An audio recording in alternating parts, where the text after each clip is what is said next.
കർത്താവായ യേശു ക്രിസ്തുവിൻ്റെ വലിയേറെ നാമത്തിൽ മാത്രം ഉണ്ടാകട്ടെ. ഞാൻ കഴിഞ്ഞ പ്രാവശ്യം ഏതാണ്ട് 2-3 ദിവസം മുമ്പ് ഞാൻ ഡയബറ്റീസിനെ കുറിച്ച് ഒരു എപ്പിസോഡ് ഇട്ടിരുന്നു. ഇന്ന് ഞാൻ അതേ ടോപ്പിക്കിനെ കുറിച്ചാണ് സംസാരിക്കാനായിട്ട് പോകുന്നത്. എപ്പിസോഡ് 2. ഞാനിതിനൊക്കെ ചെയ്യുന്നതിൻ്റെ കാര്യം എന്താണെന്ന് ചോദിച്ചു കഴിഞ്ഞാൽ, അനേകരെ ഇന്നും ഡയബറ്റീസ് വളരെ നിസ്സാരമായിട്ടെടുത്ത് ഡോക്ടർമാരുടെ വാക്കുകൾ അനുസരിക്കാതെ ഇത് ഡോക്ടർമാരെ പ്രയോജനം ചെയ്യുന്ന എന്തോ ഒരു കാര്യമാണെന്ന് വിചാരിച്ചുകൊണ്ട് അവർ ഡോക്ടറെ കൺസൾട്ട് ചെയ്യാതെ വലിയ വിപത്തിലേക്ക് നയിക്കുന്ന ഈ രോഗത്തെക്കുറിച്ച് ഞാൻ മാത്രമല്ല ആയിരക്കണക്കിന് ആൾക്കാർ വീഡിയോ ഇട്ട് യൂട്യൂബ് നിറച്ചിട്ടുണ്ട്. എങ്കിലും ജീവിതത്തിൽ വരാവുന്ന അപകടങ്ങൾ നമ്മൾ ഒഴിവാക്കാനായിട്ട് നമുക്ക് ജീവിതത്തിൽ കഴിയണം. നമ്മൾ കഴിഞ്ഞില്ലെങ്കിൽ നമ്മൾ മറ്റുള്ളവർക്കൊരു ഭാരമാകും, നമ്മൾക്കും ഒരു ഭാരമാകും എന്നുള്ള കാര്യം പ്രത്യേകം ശ്രദ്ധിക്കണം. അതുകൊണ്ട് ഡയബറ്റീസ് കേവലം രോഗമല്ല, ഒരു സാമൂഹ്യ വിപത്താണ്. ആ സാമൂഹ്യ വിപത്ത് എന്ന് പറയുന്നതായിട്ടുള്ള സമയത്ത് ഇത് നമ്മൾ കൊണ്ടിടുന്ന സാമൂഹ്യ വിപത്തൊന്നുമല്ല, പകരം നമുക്ക് പാരമ്പര്യമായിട്ടോ ജനിതകമാറ്റത്തിലോ കിട്ടതാണ്. എന്നാൽ നമ്മളതിനെ അത് ചികിത്സിച്ച് സൗഖ്യമാക്കേണ്ടത് നമ്മുടെ കടമയാണ്. മറ്റുള്ളവർക്ക് നമ്മളൊരു ഭാരമാകരുത്. പ്രത്യേകിച്ച് എനിക്ക് വിധവയായ സ്ത്രീകളോട് പറയുവാനുള്ളത്, അല്ലെങ്കിൽ എന്നെ കാണാനായിട്ട് വരുന്ന ഭാര്യാരഹിതരായിട്ടുള്ള അല്ലെങ്കിൽ ഭാര്യമാർ മരിച്ചു പോയതായിട്ടുള്ള ഭർത്താക്കന്മാർ വരുന്നതായിട്ടുള്ള സമയത്ത് അവരെ ഒന്നും നോക്കുവാനായിട്ട് ഇന്ന് വീട്ടിലാരുമില്ല. അവർക്ക് തക്ക സമയത്ത് ഇൻസുലിൻ എടുത്ത് കൊടുക്കുവാനോ അല്ലെങ്കിൽ തക്ക സമയത്ത് മരുന്ന് എഴുതി കൊടുക്കാനോ ആരുമില്ല. ജീവിതത്തിൽ ഏതെങ്കിലും ഒരു വശം തളർന്നു കഴിഞ്ഞാൽ പിന്നെ അവരെ ഒരു മൂലയിൽ കൊണ്ട് കടത്തി, പിന്നെ അവർ വളരെ ഒരു ഭാരമായി അവരുടെ മരണം നോക്കിയിരിക്കുന്നതായിട്ടുള്ള ചെറുപ്പക്കാരുണ്ട്. ഇത് സമൂഹത്തെ കുറ്റം പറയുന്നതാണെന്ന് വിചാരിക്കരുത്. സമൂഹത്തിൻ്റെ മുമ്പിൽ ഒരു വാസ്തവമാണ്. എങ്ങനെയെങ്കിലും മാതാപിതാക്കളെ ആയിട്ടുള്ള ആ ഭാരം നമ്മുടെ തലയിൽ നിന്ന് ഇറക്കി വെക്കുക എന്ന് ചെറുപ്പക്കാരുടെ ഒരു കാര്യമാണ്. അതൊരു പക്ഷേ നമ്മുടെ ചുറ്റുപാടിലും ഇതൊക്കെ കണ്ടുവരുന്നതായിട്ട് കാര്യമാണ്. എന്നാൽ അങ്ങനെയുള്ള വ്യക്തികളോട്, ഞാൻ ഈ മേൽക്കൊണ്ടറിഞ്ഞ വ്യക്തികളോട്, പ്രത്യേകിച്ച് വിധവമാരായിരിക്കുന്നതായിട്ടുള്ള അമ്മമാർ,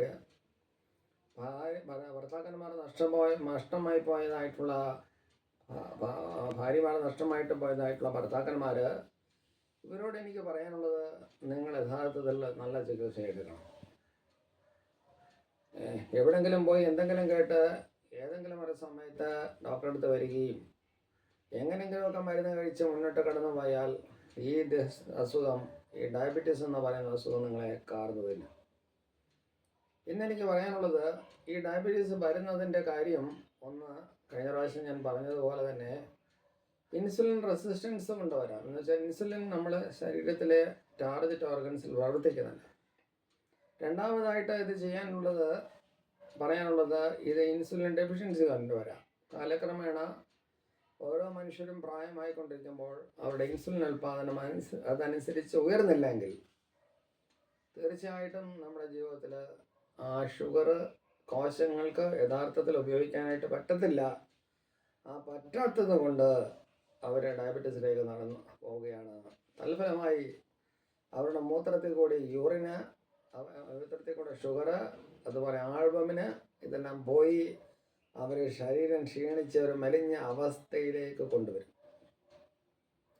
ഈ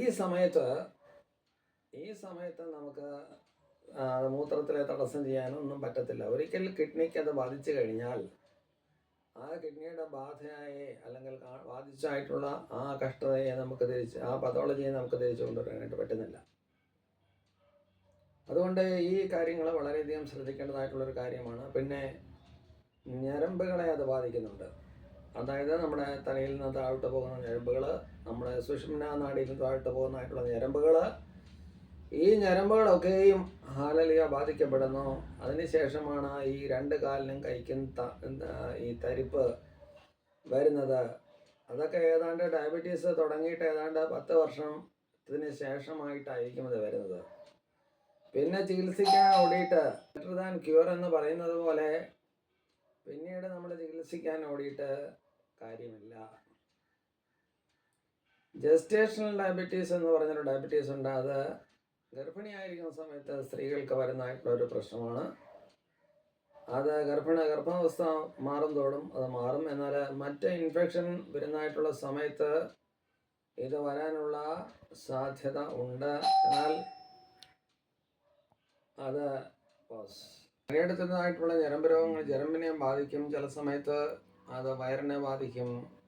അത് അപൂർവമാണെങ്കിലും അത് അപൂർവമായിട്ട് അത് കണ്ടുവരുന്നുണ്ട്. അപ്പോൾ prevention is better than cure എന്ന് പറയുന്നത് പോലെ ഇങ്ങനെയുള്ള ശരീരത്തിനെ ബാധിക്കുന്നതായിട്ടുള്ള ഈ രോഗങ്ങളെ ഒരു പരിധിക്കുള്ളിൽ നിർത്തുവാനായിട്ട് ഇന്ന് ശാസ്ത്രത്തിന് കഴിയും, ദൈവത്തിൻ്റെ സഹായത്തോടു കൂടി തന്നെ. അപ്പോൾ നമ്മുടെ ജീവിതത്തിൽ ഷുഗറിനെ കറക്റ്റായിട്ട് വെക്കണം. അതുപോലെ ഈ പൊട്ടൻഷ്യൽ ഡയബറ്റിക് ആയിട്ടുള്ള ആൾക്കാർ അത് വളരെ ശ്രദ്ധിക്കണം. നിങ്ങൾക്ക് ഏത് സമയത്തും ഡയബറ്റീസ് വരാം. എന്നാൽ ആ കാര്യങ്ങളെയൊക്കെയും നമ്മൾ അവോയ്ഡ് ചെയ്ത് മുന്നോട്ട് കൊണ്ടുപോകേണ്ടിയിരിക്കുന്നു. പിന്നെ ഇത് ഇൻസുലിൻ ഉൽപ്പാദിപ്പിക്കുന്ന ഗ്രന്ഥി എന്ന് പറയുന്നത് നമ്മുടെ ശരീരത്തിൻ്റെ ഏതാണ്ട് മധ്യഭാഗത്ത് ഇരിക്കുന്നതായിട്ടുള്ള പാൻക്രിയാസ് എന്നൊരു ഇതാണ്. 99% സെല്ലുകളും പാൻക്രിയാസിൻ്റെ സെല്ലുകളും അത് ഒരു സാധാ കോശങ്ങൾ മാത്രമാണ്. എന്നാൽ മറ്റു ചില ആൽഫ സെൽസ്, ബീറ്റാ സെൽസ് എന്ന് പറയുന്ന ഗ്രീക്ക് നാമത്തിൽ അറിയപ്പെടുന്ന സെൽസുകളുണ്ട്, ഡെൽറ്റ സെൽസ്.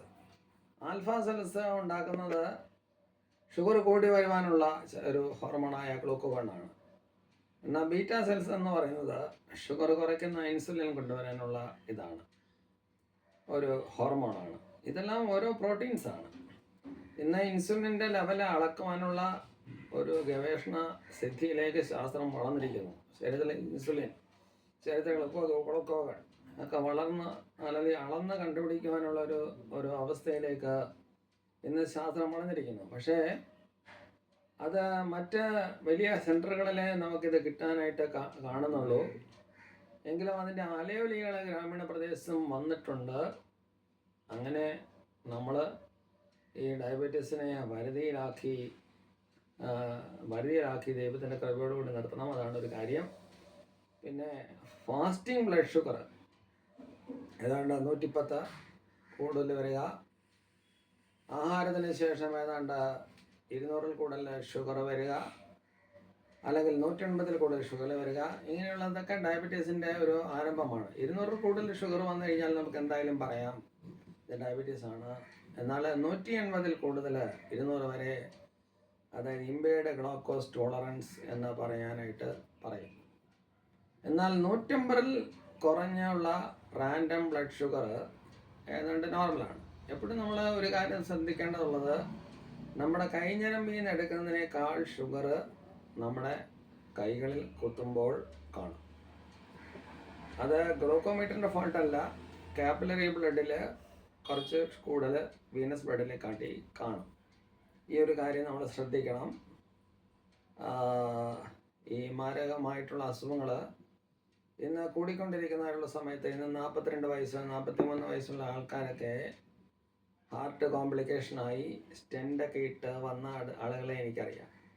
വെറും 35-ാം വയസ്സിൽ ഹാർട്ട് അറ്റാക്കൊക്കെ വന്നതിന് ശേഷം, അതിൻ്റെ ഒരു കാരണം ഷുഗറാണ്, സ്റ്റെൻഡിട്ട് ജീവിതകാലം മുഴുവനും നരകിച്ച് കാര്യമായിട്ടുള്ള ജീവിതത്തിൻ്റെ ആനന്ദങ്ങളിൽ പങ്കെടുക്കാൻ കഴിയാത്തതായിട്ടുള്ള പലരെയും എനിക്കറിയാം.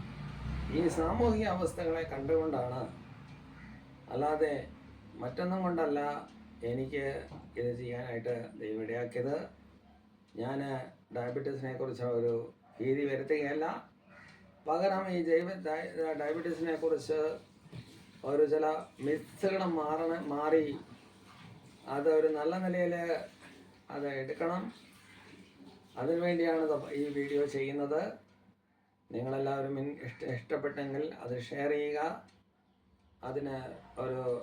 ചെയ്യുക. അതുമാത്രമല്ല, നിങ്ങളുടെ ഒരു ലൈക്ക് കൊടുക്കുക. അത് എനിക്കെന്നും ഉത്തേജകമായിരിക്കും. ഈ കാര്യങ്ങളൊക്കെ കണ്ട് നിങ്ങൾ മറക്കരുത്. പകരം അത് നിങ്ങളുടെ ജീവിതത്തിൽ പ്രയോജനകരമായി തീരുവാനായിട്ട് ഞാൻ ഇടയാക്കണം. അതുപോലെ ഇനിയൊരു അടുത്തത് ഞാനിതിൻ്റെ ചികിത്സയുമായിട്ട് കടന്നു വരാം. ദൈവം നമ്മളെ എല്ലാവരും